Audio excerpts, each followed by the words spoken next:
C'est ça.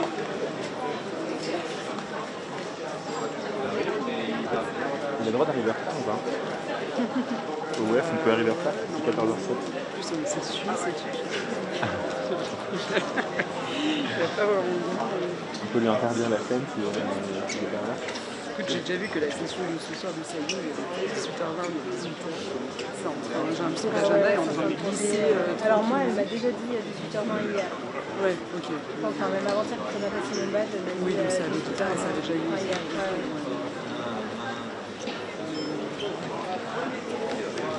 Ah bah voilà.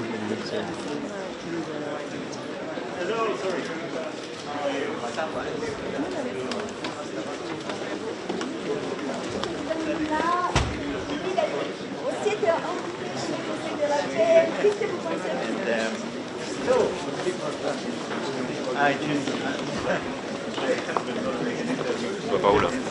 Sorry. Monsieur le Président, bonjour. Comment allez-vous? Ça va? Bien, et vous? Est-ce que le président américain... Je ne vais pas faire une interview en marchant sur des choses sérieuses. Est-ce que le président américain nous unit? Le point de non-retour a été atteint avec Merci à tous.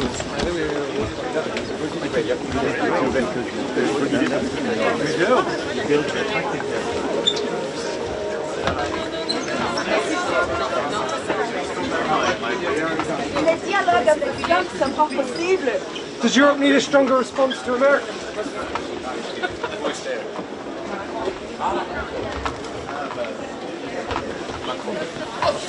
Merci. Hey, hey, hey! Yes!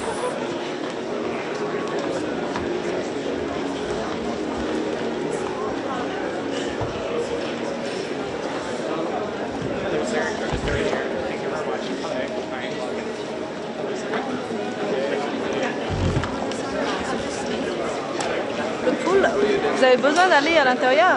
Non. Non, ah, vous restez... Ah, bah, tant mieux.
I'm going to get started. Welcome, everybody.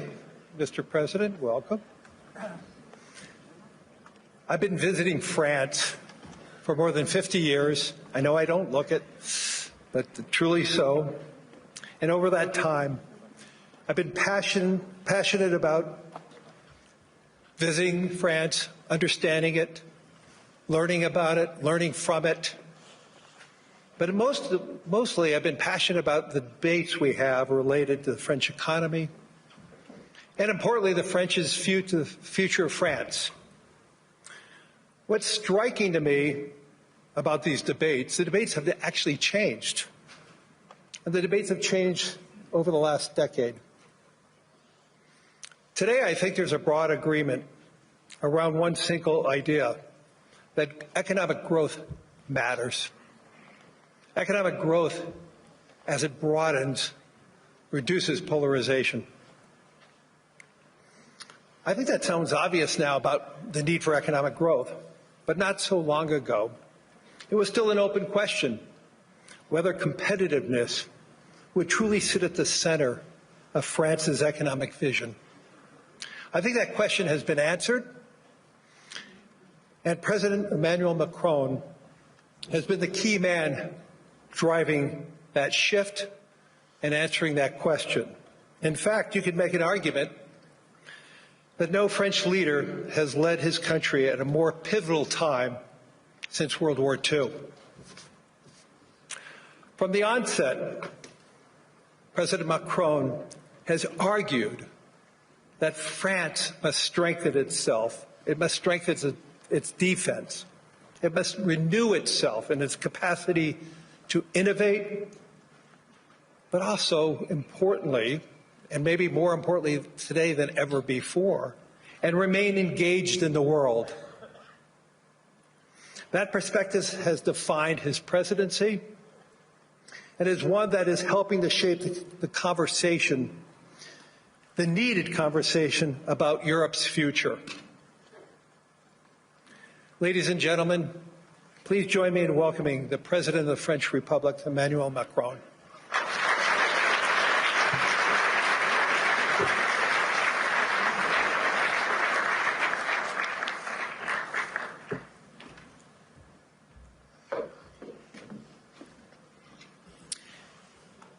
Thank you very much, Larry, for your words. Your Majesties, distinguished heads of state and governments, President Lagarde, ministers, ambassadors, business leaders, ladies and gentlemen. I'm extremely happy to be here, and it's great to be here, as the Financial Times would say. And it's a time of peace, stability, and predictability. So let's try to address the key challenge of this world in a few minutes' time. But it's clear that we are reaching a time of instability, of imbalances, both from the security and defense point of view and the economic point of view. Look at the situation where we are. I mean, a shift towards autocracy against democracy, more violence, more than 60 wars in 2024, an absolute record, even if I understood a few of them were fixed. And conflict has become normalized, hybrid, expanding into new domains, space, digital, information, cyber, trade, and so on. It's as well a shift towards a world without rules, where international law is trampled underfoot, and where the only law that seems to matter is that of the strongest, and imperial ambitions are resurfacing. Obviously, the Russian war of aggression against Ukraine, which will enter into its 4th year next month, and conflicts continue in the Middle East and across Africa. This is as well a shift toward a world without effective collective governance, and where multilateralism is weakened by powers that obstruct it or turn away from it, and rules are undermined. And I can multiply the examples of international bodies weakened or left by the key economies. And when we look at the situation, it's clearly a very concerning time, because we are killing the structure where we can fix the situation and the common challenges we have. Without collective governance, cooperation gives way to relentless competition. Competition from the United States of America through trade agreements that undermine our export interests, demand maximum concessions, and openly aim to weaken and subordinate Europe, combined with an endless accumulation of new tariffs that are fundamentally unacceptable, even more so when they are used as leverage against territorial sovereignty. And competition from China, where massive excess capacities or distortive practices threaten to overwhelm entire industrial and commercial sectors. Export control has become more dangerous new tools, destabilizing global trade and the international system. And the answer, in order to fix this issue, is more cooperation and building new approaches. And it's clearly building more economic sovereignty and strategic autonomy, especially for the Europeans, which is for me the core answer. In this context, I want to exclude two approaches. The first approach would be to passively accept the law of the strongest, leading to vassalization and bloc politics. I think accepting a sort of new colonial approach doesn't make sense. And all the head of state and government and business leaders, which would be too complacent with such an approach, will take a huge responsibility. The second will be to adopt a purely moral posture, limiting ourselves to commentary. That path would condemn us to marginalization and powerlessness. Faced with the brutalization of the world, France and Europe must defend an effective multilateralism because it serves our interests and those of all who refuse to submit to the rule of force. And for me, the two answers are, on one side, more sovereignty and more autonomy for the Europeans. On the other side, an efficient multilateralism to deliver results through cooperation. Obviously, France and Europe are attached to national sovereignty and independence, to the United Nations and to its Charter.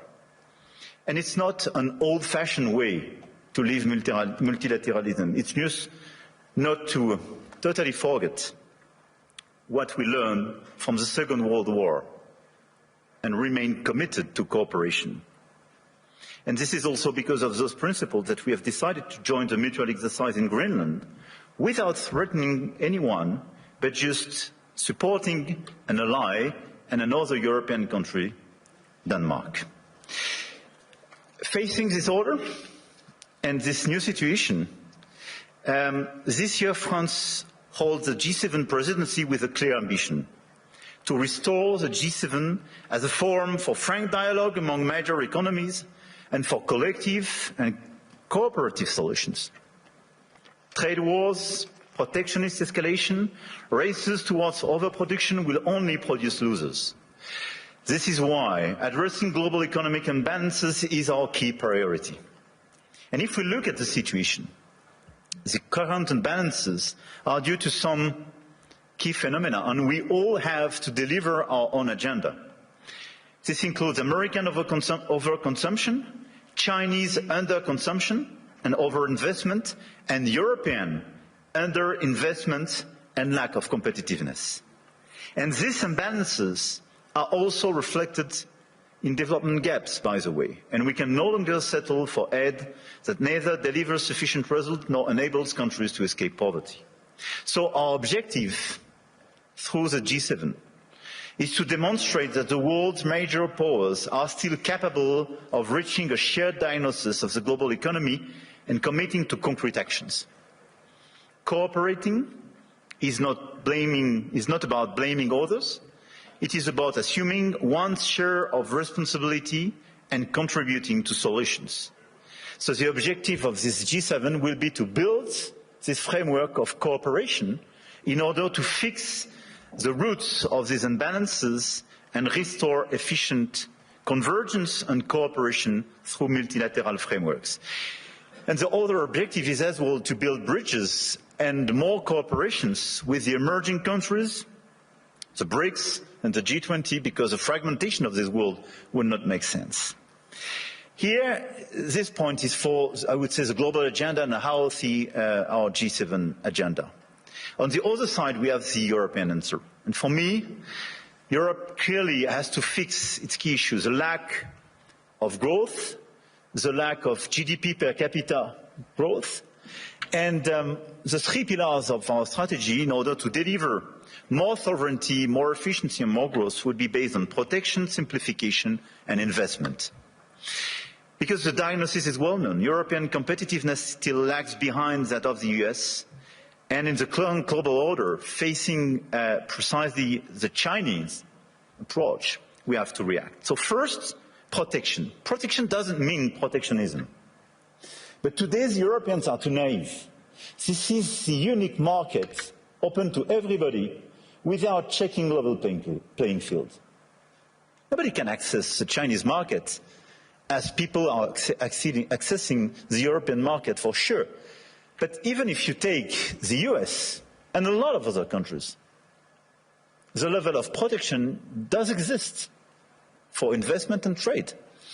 And the Europeans are the only one not to protect their own companies and their own markets when the other countries doesn't respect level playing field.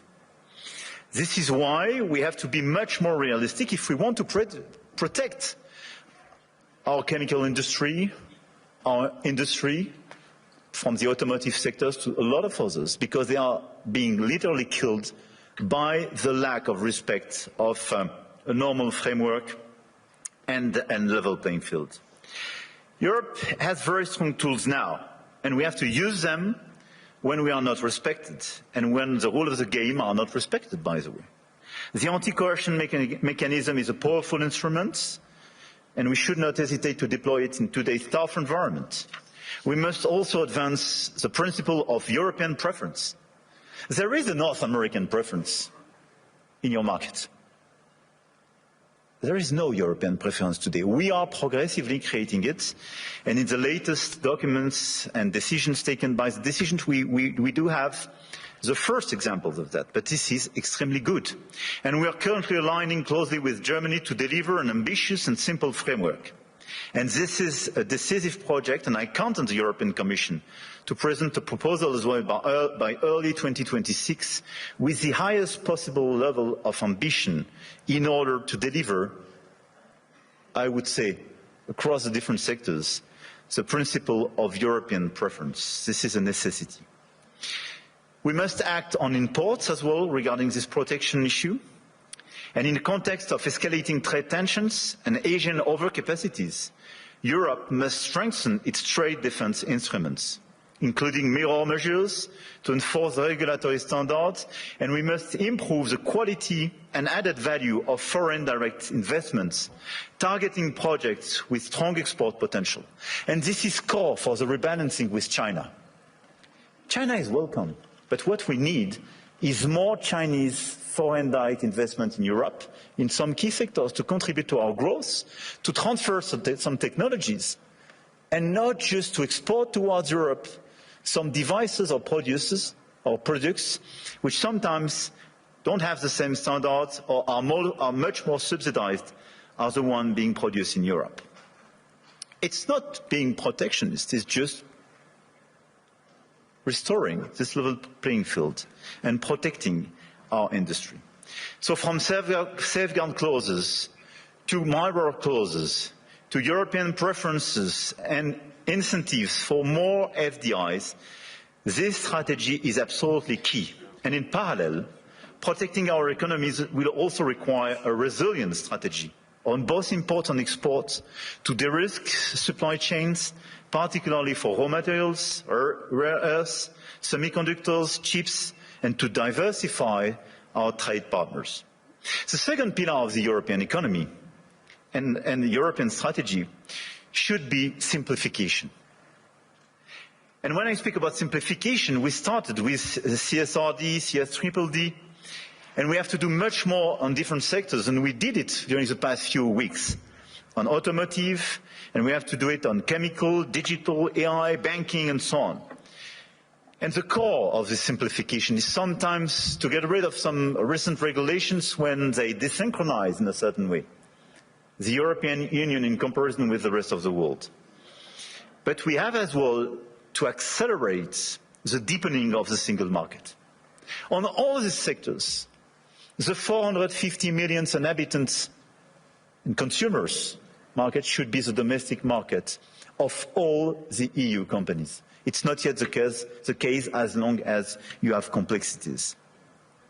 In doing so, we must ensure respect technological neutrality and non-discrimination within the European Union. This is another pillar, another point of simplification. Neutral approach in terms of technology and non-discrimination. We discriminate during such a long time between the different sources of energies. It's counterproductive for the Europeans themselves. Companies have a role to play, and we must act, and you must act. And clearly, you must help identify and concretely help us to simplify where it is needed. But for me, this agenda of simplification is not a matter of discussion, but just implementation, speed and scale. The third pillar of the European strategy for more competitiveness and more autonomy is based on investment and innovation. We have to invest much more. If there is a GDP per capita so different between the US and Europe, 65% to 70% of the explanation is due to the difference in terms of innovation. And the US was much more innovative because of public and private investment. So in our budget for the months to come, because we will negotiate during the years, this year in Europe, we have to invest much more money in the critical sectors where the innovation will be made. AI, quantum, green tech, but as well defense and security. The size of our common budget is not the right one. We have to invest much more money in order to be much more credible and accelerate this innovation agenda. But at the same time, if you look at the situation, we don't have sufficient private investment. And this is one of the main differences. We do have the savings as the Europeans, much more than the US, by the way. But this saving is overinvested in bonds and sometimes in equities, but outside Europe. So this is why the top priority should be securitization program. It is prepared, we have to accelerate the implementation. And second, capital market union. Precisely in order to have more integration and simplification, but to have an efficient capital market union in order to invest much more money and use our savings to be invested on innovation and equity in Europe. This agenda for me is our top priority, both the global and the European one. And it is to be implemented in the months to come, because everything is about acceleration. And France is committed to deliver this agenda. We work very closely with our key partner. And at the same time, our objective for France is to stabilize our results and our macro approach and to remain the highly attractive country we are. We've been the most attractive country of Europe during the past 6 years, and to consolidate our deep structural reforms and our key advantage. And on top of the business framework we have, I want here to insist on the fact that we have a competitive, stable, low-carbon electricity supply. We exported last year 90 terawatt-hours of electricity, and a low-carbon one, based on our nuclear model. We have world-class innovation and research capabilities, and we will improve them. And we have one of the most vivid and active ecosystems in AI, quantum computing, energy transition, etc., and a lot of the startups and unicorns and large caps of these sectors are with me in my delegation today.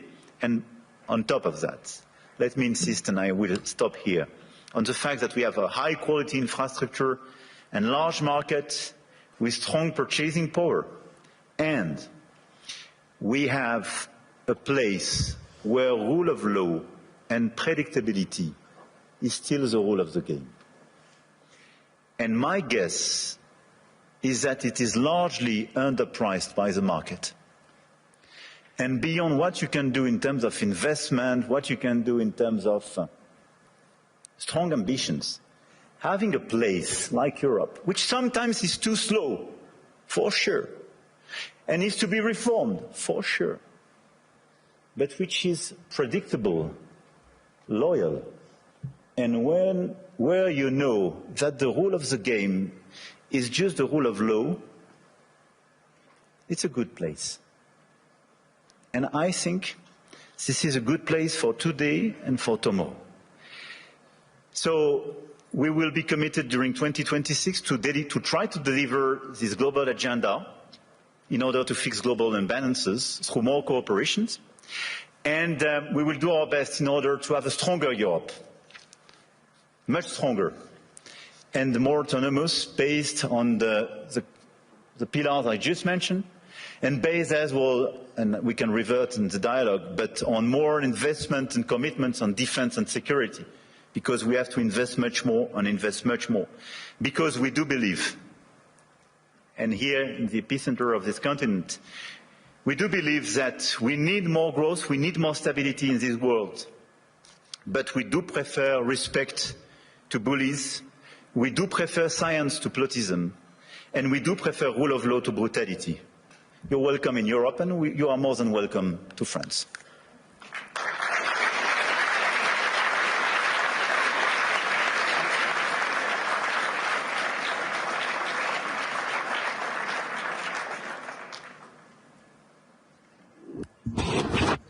What I'd really like to ask you is, how's your last few days been? But importantly, though, you framed out an economic direction for France and for Europe. If you had to prioritize to transform France and Europe as fast as possible, you close saying, yes, we are slow, yes, but what can we do right now to really accelerate it, to broaden the economies across Europe, that we have more participants? Is there any one silver bullet that you could do to really accelerate that type of growth? I don't think there is one silver bullet, but I think on the very short run, given the situation in some critical sectors, I think the European preference is a necessity because we are desynchronized with the others. And the second one is clearly a big bunch of simplifications. The 28th regime, which is being prepared by the Commission, and the deepening of the single market is key. And this is why I insisted on capital market union. I think if we deliver European preference and capital market union, here are two game changers. Well, you know, I've been talking about the capital market union in Europe as one of the major hindrances compared to the U.S. And so, yes, but I do believe, as we witnessed starting last year, we're starting to see it accelerate this year, you're starting to see more international flows coming back to Europe.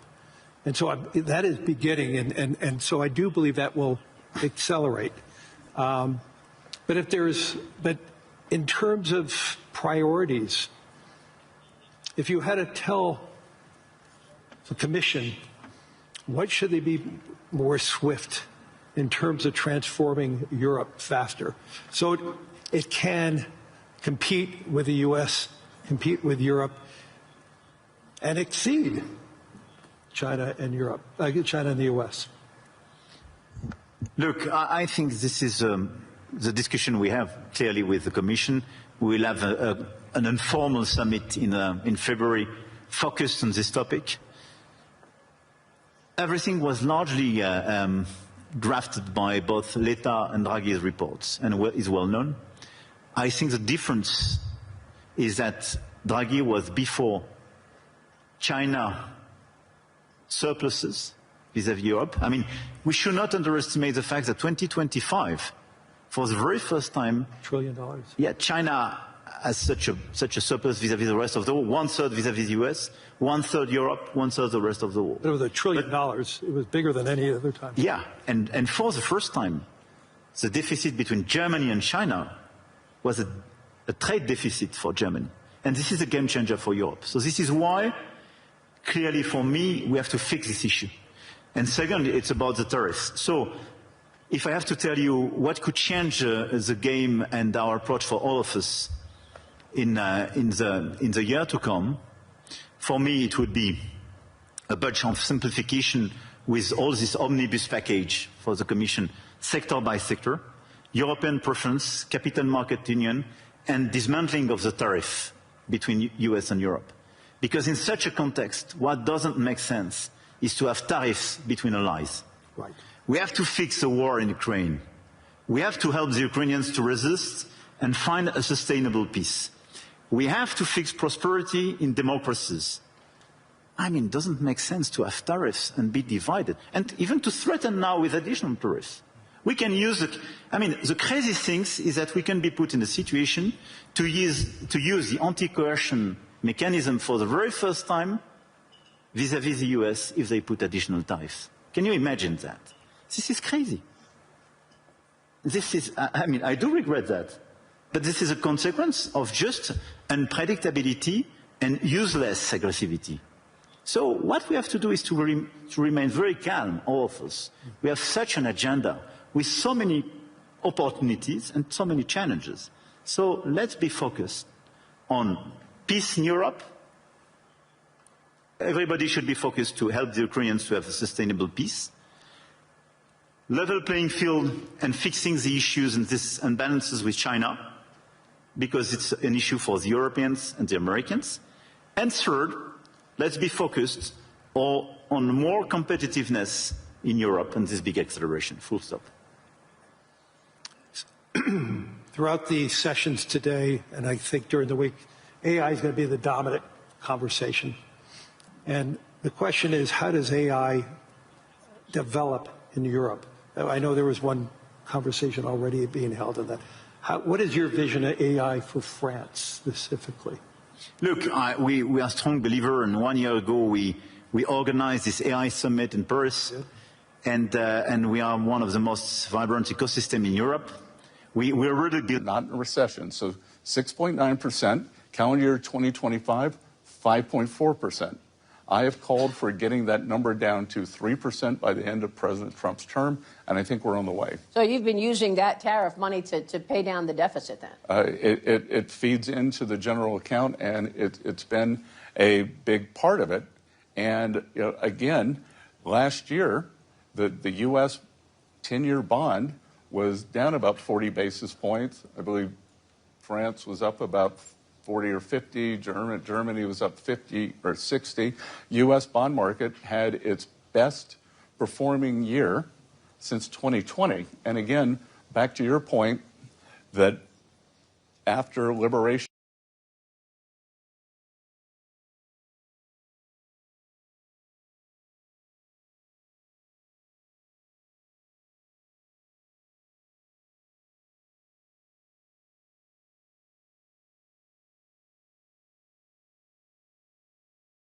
scientists, mathematicians, and so on, and we are increasing our training programs and our capacities, and we have several hubs being identified, and we have a critical ecosystem with LLM champions, but as well we have startup on AI and quantum, I don't forget them, which are extremely present in all these different fields. One of the best evidence of the attractiveness and this vibrant ecosystem is that Jan LeCun when he decided to leave Meta and set up his own company, established it in France, right, a few weeks ago, which is for me a good evidence. Big win. A big win, and we will do our best to help him to work. This is a global company, but incorporated in France and established in France with these talents. So we have all these assets. But what is important for me now is to invest, to help all the startups and the companies in this sector to do much more and to increase. But to do my best in order to make sure that their domestic market is the EU market and not just the French one. Right. And when we speak about strengthening the single market, this is this point. And this is a game changer, because it means your domestic market is not just 68 million inhabitants, but 450 million. It's super important. And it's important for Europe to have that unified grid, which it does not have yet. Exactly. So, for the remaining time, is there any one message that you really want to push over the course of your remaining term that really will resonate, not just resonate for France, but resonate for the world? Look, I really believe that we are in these very challenging times, and you mentioned some of these challenges in your speech. I did in mind, and unhappily we were even not totally complete. Mm-hmm.